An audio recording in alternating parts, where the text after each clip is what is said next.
No, you don't, Tim Cook. You don't. And that's the problem with Facebook and Twitter and Instagram. Actually regressing into censorship, into totalitarianism. I started a fast. I've been reading a lot about it, learning a lot about it, and maybe a really good, healthy thing to do. So I'm gonna try it out. At around noon today, it will be 24 hours. So far I feel perfectly fine. One day is not a big deal. But I think the hunger pains and the hunger will come later, and I'll keep you posted on how that goes. I'm gonna link down to a video that I watched that really sums up everything I've been reading about it. The hardest part about it is that I still have to cook for the kids. I don't know. I guess it adds to the challenge of not eating for a little while. I'm gonna try to do a 3-day fast.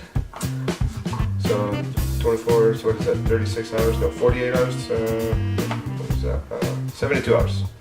72 hours, we'll see if it works, we'll see if I can, and we'll see, I'll keep you posted as to what the results are. I didn't weigh myself yesterday when I started, so I'll weigh myself today when I come back from taking Claire to school. And forgive me if the sound isn't that great, but I've been experimenting with microphones. Now I see the wisdom of why people use a shotgun mic as opposed to a lavalier mic like this one. I guess I could use a wireless one like a Sennheiser, but then I would be spending more for that than for my camera, because those are like $650 or something. See, if I'm just walking around holding the camera, this is fine. See, but this is too far. Even this is like 6 feet. I would be able to put it in there, but then I can't move. So we'll see. Check it out. You want to see what I'm doing for lunch for the kids, for Claire? This is pretty clever. Take one of these. Yeah, a thermos, and you fill it with hot food. So they have a nice hot lunch. Rice, a little bit of rice, and then I did a pork roast the other night, garlic pork roast, cut into little chunks so they can eat it. You can go to the park later, buddy. And so now she has a nice hot lunch. Put it in here. So this will stay pretty warm. And then it comes with this, a little spoon, so she can use that. We'll put it here. Now we cannot go to Tia's house. And now she has a lunch. Put it there. Oh, she wants some chips. That is good.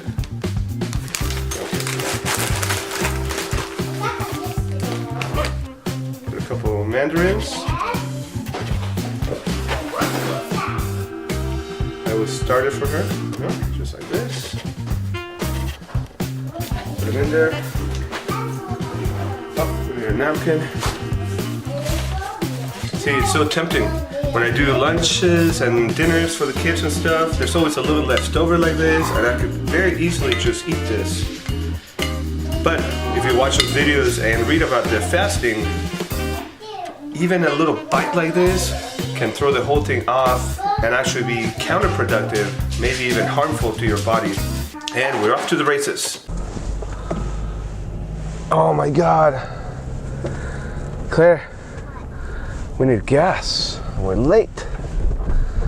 I forgot we needed gas. I wonder if we can make it to school without getting new gas. I don't know. But we definitely need gas, so we're gonna cut across here. Hey guys, Oscar here for Notagrouch, Notagrouch.com, and thanks again for watching another episode of Notagrouch.com, or Driving with Oscar, or whatever you want to call it. We don't have a name yet. We don't have a branding. We just do it. I'm following Gary's advice of just documenting and sharing information. So you see, some of my latest videos now have a bit of let's see, does this change anything? Nope. I wonder if they make lighting for the car. So I can have a little spotlight here shining on me. I apologize for it being dark, but anyway, I wanted to talk about platforms. I've already covered this in other videos, but I can't emphasize it enough. The internet's going crazy, and it's not really the internet. It's the big tech giants that are trying to control and mold how society works, rather than providing tools. And yesterday I heard part of Matt Mullenweg's speech from, it's called the State of the Word. Every year they do a WordPress event that's kind of like the US version, is the main event for the year. And he presented the 4 principles of WordPress, which is kind of more or less the constitution of WordPress. Why does it exist, or things like that. And one of the things that really struck me, because WordPress is big, and I'm talking about big. WordPress powers over 30% of the internet, okay? So every 9 websites you go to, 3 of them are made with WordPress. The second competitor is way behind, like in single digits percentages. So, be right back. A few moments later. So what Matt said, one of the 4 core principles of WordPress, or whatever, is to allow for the software to be used for any purpose. That's it. There's no explanation, there's no asterisk, there's nothing. It says to be used for any purpose, okay? That's how technology and platforms should be. Of course, you don't have to. If you build your own platform and you don't want people to post cats, you have the right to do that. What is unethical is for you to provide a platform that you say, hey, this is open, it's just a platform, we don't content moderate, we don't restrict anything, come and speak freely, talk amongst yourselves, we're giving you this platform, and in exchange we're going to show you ads. That's perfect, right? That sounds like the internet, like the internet should be like that. What's unethical is when you invite everybody and everybody comes along and they're liking the system, and then you say, well, we're getting some complaints from some people and we want to keep them at peace. We don't want to irritate them, so they're saying that you should be censored. And then they go and then they censor a lot of those people that they've invited under the disguise of freedom of speech and freedom of assembly and talking to people and stuff like that. That's the part that's really, really problematic right now in Silicon Valley. We have Facebook, Twitter, Apple, Instagram, Pinterest, Tumblr. Tumblr recently did the exact same thing. They've been growing like crazy for a long time, and part of the big amount of content that they have is adult. You know, it's graphic adult content. And now they decided, hey, we're not going to allow that anymore. Okay? So you're shooting your user base in the face, basically. Facebook, Twitter, and all the other ones I mentioned, banning Alex Jones earlier. You know, I don't care for Alex Jones. I think he's a funny guy more than anything. I watched a lot of his videos. I've never seen him call for violence, whatever. It doesn't really matter. I'm not gonna defend him or anything. What I'm really here to talk about is your own website, your own platform. You need to work on that. Instagram and Twitter, those are all fantastic. And Snapchat, Claire loves Snapchat. So those are all great. Oh, and I was gonna say, Snapchat is really great because you have to get people to follow you, and then they have to consciously follow you. I like the method that Instagram uses because there's hardly any recommendations or like, hey, you should follow this person, you should follow that person. And that's the problem with Facebook and Twitter and Instagram. They want to be a platform, but they also want to be a curation service. And that's where they get, it's basically, it's its own version of separation of church and state. You have state as the utility and the functionality and the platform of the application. You know, you can post a picture, you can share it, you can tag it, you can delete it, you can chronicle your life, you can promote your business, you can do whatever you want with it. But then the church part of it is the promotion and the curation of certain content. Because if you go to the places where content is curated, where they see recommended for you or suggested for you, or you may like this, you'll notice that it's not always somebody that has millions of views or billions of followers or whatever. Sometimes it's just a small creator that got onto the front page to be suggested. But you will never see, or you haven't seen in the past year or two at least, is one of those be a conservative or right-wing leaning entity, whether it's a brand, a company, or a person. Why?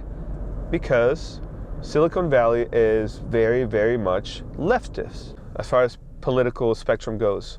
And this is not debatable. This is not questionable. This is a fact. It's known. They know it. They admit it. They know it. They think that they have a responsibility to do the right thing. If you listen to Tim Cook's speech recently, it is frightening. If you were to put a old filter like a movie filter and kind of distorted the sound a little bit, you would think, and you put this into the 1984 movie, it fit right in. It's basically double speak. We have a responsibility to make the world a better place with our technology. It's like, no, you don't, Tim Cook, you don't. You have a responsibility to make technology for us to use. Let us change the world how we want it. You change the world how you want it. But you don't get to abuse a platform of users that have come to you because of that promise of freedom and the ability to do what we wish with our equipment, our technology, to listen to what we want. And then for you to come and say, no, you can't listen to him. That is just not conducive to business. And coming back to what I'm talking about, you need to have that. 1, your website. 2, an email list. You have to have this today. And I used to say that this was only for business, but now, I even say that this is not just for business, this is for everybody. Because you never know when Facebook is gonna lock your account, put you on timeout because you said something wrong.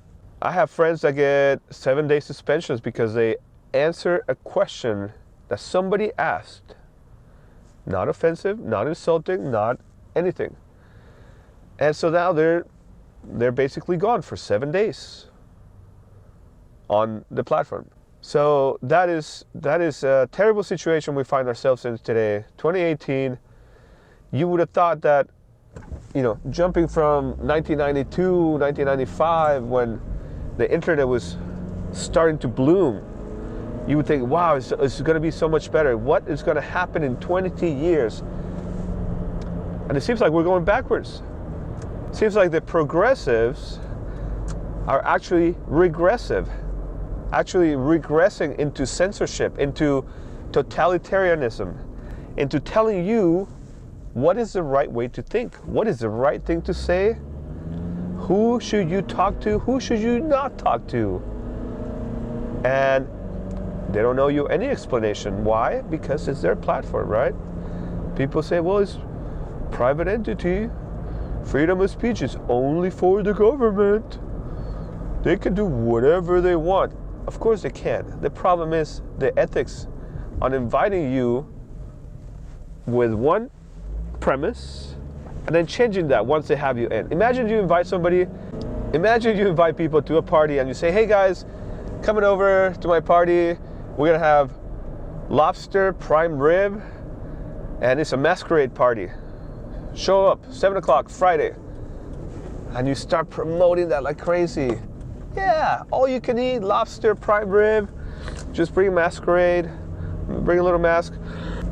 Imagine you do that, and then once you have everybody in the ballroom, you say, oh, by the way, this is not a masquerade. This is a swingers party. Imagine what would happen. I mean, you'd get short of getting lynched. That's exactly what Facebook is doing. That's what Twitter is doing. As my good friend Darren McClure said, Facebook, it's the fucking Balkans out there.